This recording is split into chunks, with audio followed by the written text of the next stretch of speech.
Hello बच्चों, let's read the question. The question is the equation of motion for an oscillating particle is given by x equals to 3 sin 4 pi t plus 4 cos 4 pi t where x is in millimeter and t is in second. तो हमें चार option दे रखे हैं, हमें बताना है कि चारों ऑप्शंस में से कौन सा ऑप्शन करेक्ट है।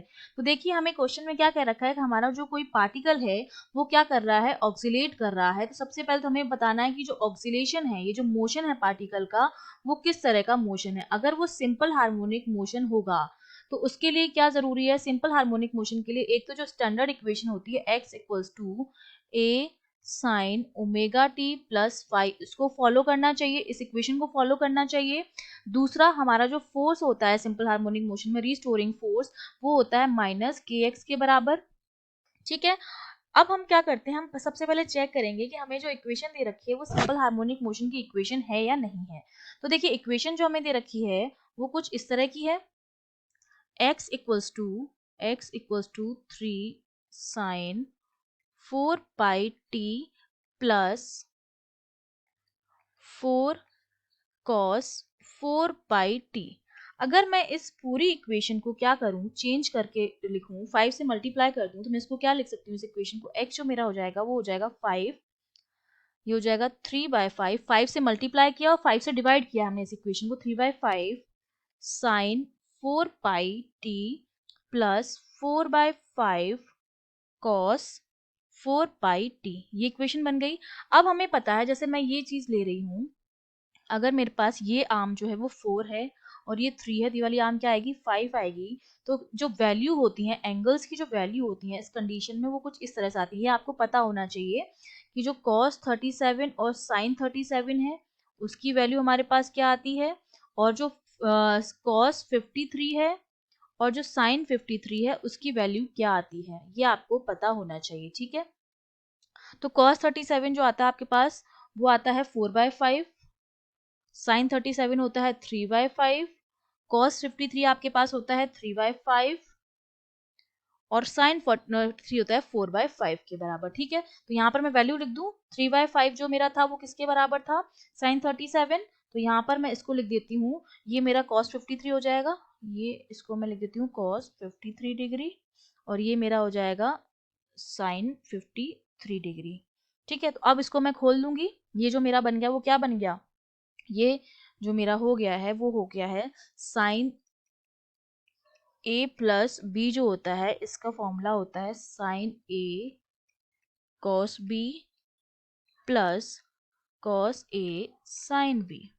ठीक है, तो ये तो हमारे पास बन रहा है sine A cos B plus sine B cos A. तो इसको मैं क्या लिख सकती हूँ, साइन ए प्लस बी लिख सकती हूँ। तो ये जो मेरी एक्स की इक्वेशन हो जाएगी वो क्या हो जाएगी, ये हो जाएगी sign 4 pi t plus 53 degree. ये हमारे पास फाइनल इक्वेशन आई है।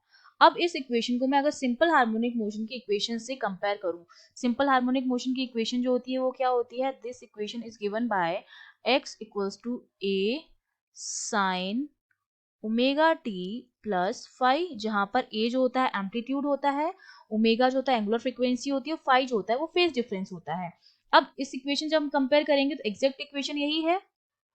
ठीक है, इसका मतलब हमारा जो मोशन है वो कैसा है, सिंपल हार्मोनिक मोशन एग्जीक्यूट कर रहा है पार्टिकल, ये चीज हमको पता चल गई है। जब मैं उन दोनों को कंपेयर करूंगी तो एम्पलीट्यूड मेरा कितना आएगा, 5 आएगा। ठीक है, तो एम्पलीट्यूड मुझे पता चल गया है कि एम्पलीट्यूड जो मेरा है वो कितना है, 5 मिलीमीटर है, पहली चीज हमको पता चल गई है। दूसरा देखिए, अगर ओमेगा मैं देखूं तो ओमेगा मेरा किसके बराबर आ रहा है, 4 पाई के बराबर आ रहा है। अगर ओमेगा 4 पाई है तो मेरा टी किसके बराबर आ जाएगा, टी मेरा होता है 2 पाई बाई ओमेगा के बराबर। तो ये हो जाएगा 2 पाई अपॉन 4 पाई, तो टी मेरा हो जाएगा हाफ, और हाफ की जो वैल्यू होती है दैट इज 0.5 सेकेंड। तो ये मैंने क्या निकाल दिया है, टी की वैल्यू भी कैलकुलेट कर दी है। ठीक है, तो मैं एक तो हो गया सिंपल हार्मोनिक मोशन है, ए ऑप्शन करेक्ट हो गया। पीरियड ऑफ ऑक्सीलेशन 0.5 सेकेंड, ये करेक्ट हो गया। एम्पलीट्यूड है जो है वो 5 मिलीमीटर आ रहा है, ये करेक्ट हो गया। डी ऑप्शन में हमसे कहा जा रहा है कि हमारा जो पार्टिकल है वो अपना मोशन जो है वो इक्विलिब्रियम से स्टार्ट कर रहा है। इक्विलिब्रियम से स्टार्ट कर रहा है मतलब हमसे ये कह रहे हैं कि हमारा जो पार्टिकल है वो मोशन स्टार्ट कर रहा है इक्विलिब्रियम से। तो मैं ये देखती हूँ, अगर मैं x की वैल्यू लिखूं तो x की वैल्यू मेरे पास कितनी आएगी, a जो है वो मेरा 5 है और अगर मैं साइन उसकी वैल्यू रख दूं तो ये 4/5 हो जाएगी वैल्यू।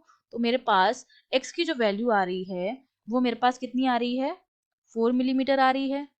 t इक्वल्स टू 0 पर मेरा जो x है वो मेरा कितना आ रहा है, 4 मिलीमीटर आ रहा है। मैंने क्या किया है, जो हमारे पास इक्वेशन थी x की उसमें वैल्यू पुट कर दी है, a की वैल्यू जो हमने निकाली थी एम्पलीट्यूड, और जो साइन की वैल्यू थी वो हमने पुट कर दी है। तो अब मैं अगर देखूं, इसका मतलब मेरे पास जो फोर्स होता है F इक्वल्स टू माइनस के एक्स, तो x की कुछ ना कुछ वैल्यू, इसका मतलब फोर्स भी होगा वहां पर। और अगर फोर्स है इसका मतलब वो इक्विलिब्रियम पोजीशन में नहीं है, क्योंकि मीन पोजीशन में जो फोर्स होता है हमारा वो क्या होता है, जीरो होता है। ठीक है, मीन पोजीशन पर किसी तरह का फोर्स नहीं लगता, लेकिन यहाँ पर फोर्स है, इसका मतलब हमारी जो पोजीशन है वो इक्विलिब्रियम की पोजीशन नहीं है। तो डी ऑप्शन हमारा क्या हो जाएगा, इनकरेक्ट हो जाएगा। I hope you understood well. All the best.